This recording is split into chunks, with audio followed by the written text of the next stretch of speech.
The mathematical sciences particularly exhibit order, symmetry, and limitation. These are the greatest forms of the beautiful. If I were to ask you what art was, what would you say? Something that looks pretty, an expensive painting, or even simply a pattern? All of these answers are right.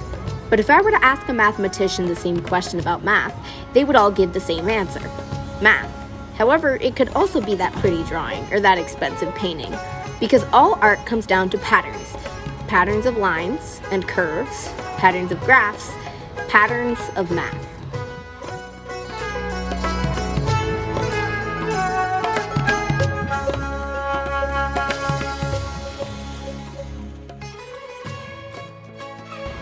This is a polar function. So is this, and this, and this, and this. You get the idea.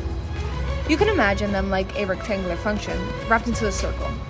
Any function can be polarized. There are 3 trigonometric functions that can be used: sine, cosine, and tangent. For the purposes of this video, we can focus on the first 2, sine and cosine.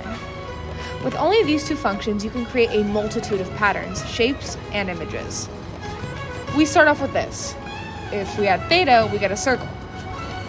This is where we can get creative. If we add a coefficient, it goes from a circle to a flower. Apply that to our art, and there you have it, a field of flowers. But what about the more organic shapes, like people and items?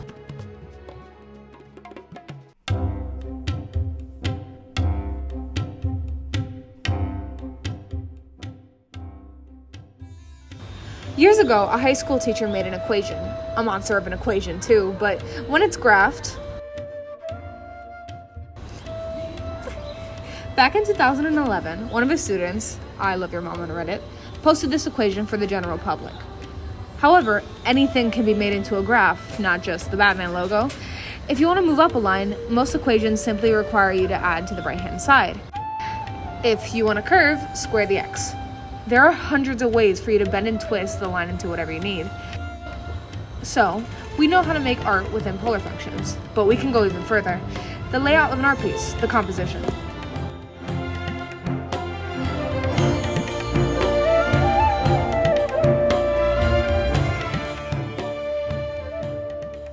Composition applies for photographers, illustrators, directors, any visual medium.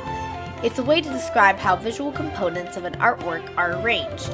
Composition is what drives your eye to the focal point of the piece. It's why your eyes travel towards Mona Lisa's nose, or the tip of the wave, or Davina's earring. The most common one is the golden ratio, but polar functions are used as methods of composition as well. For example, but we can go even further. Past polar functions, past physical art, into the realm of thoughts.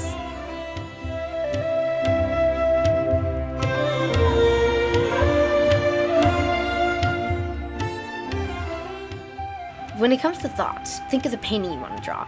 That thought came from a collection of influences over an extended period of time that led to you making that decision.